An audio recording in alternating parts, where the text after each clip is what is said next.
diskriminasi dan intoleransi. Pengertian diskriminasi adalah perlakuan yang tidak adil atau berbeda terhadap seseorang atau kelompok berdasarkan atribut seperti ras, agama, gender, etnis, dan orientasi seksual.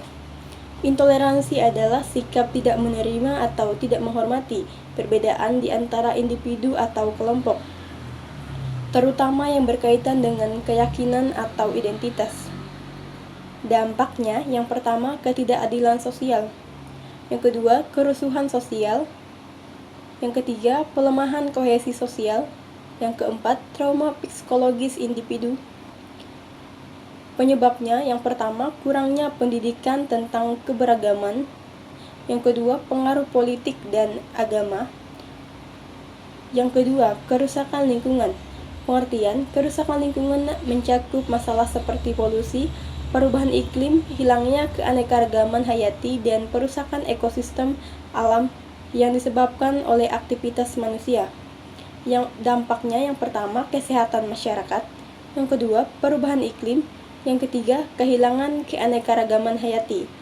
Penyebab yang pertama, eksploitasi sumber daya alam, penebangan hutan, pertambangan, dan eksplorasi minyak tanpa memikirkan kelestarian lingkungan. Yang kedua, polusi industri. Limbah dari industri dan transportasi menyebabkan pencemaran udara, air, dan tanah. Yang ketiga, pertumbuhan populasi. Pertumbuhan penduduk yang pesat meningkatkan tekanan pada sumber daya alam. Yang keempat, konsumsi berlebihan. Pola konsumsi yang tidak berkelanjutan seperti penggunaan plastik secara sekali pakai dan produk berbahan bakar fosil. Upaya mengatasi kerusakan lingkungan, yang pertama, peningkatan kesadaran lingkungan.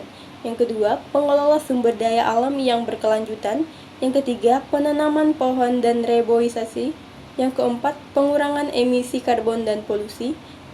Yang ketiga, masalah kesehatan. Masalah kesehatan dapat mencakup penyakit menular, penyakit kronis, kesehatan mental, serta terbatasnya akses terhadap layanan kesehatan yang berkualitas. Dampaknya, yang pertama, tingginya angka kematian. Yang kedua, penurunan kualitas hidup. Yang ketiga, beban ekonomi. Yang keempat, penyebaran penyakit menular.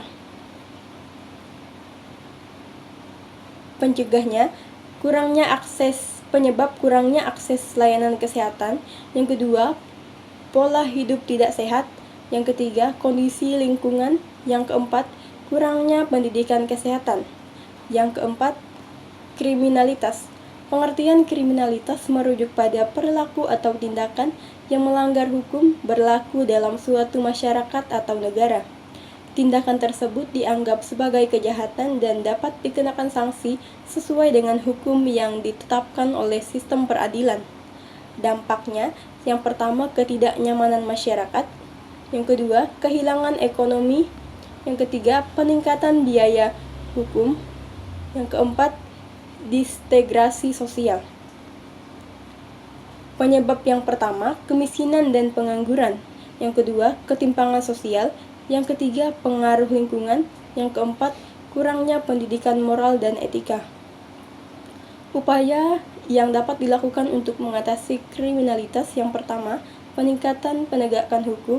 Yang kedua, pendidikan dan penyuluhan. Yang ketiga, penciptaan lapangan kerja. Yang keempat, penguatan sistem pengawasan dan keamanan. Kesimpulan, masalah tersebut adalah menciptakan dunia yang lebih harmonis, aman, dan berkelanjutan. Namun kenyataannya, keempat isu ini saling berkaitan, sehingga upaya menyelesaikannya harus dilakukan secara komprehensif, memperhatikan tantangan besar yang dihadapi masyarakat modern, memerlukan solusi yang menyeluruh dan kolaborasi dari berbagai pihak untuk menciptakan masyarakat yang lebih adil, sehat, aman, dan ramah lingkungan. Sekian resume pertemuan 14. Terima kasih.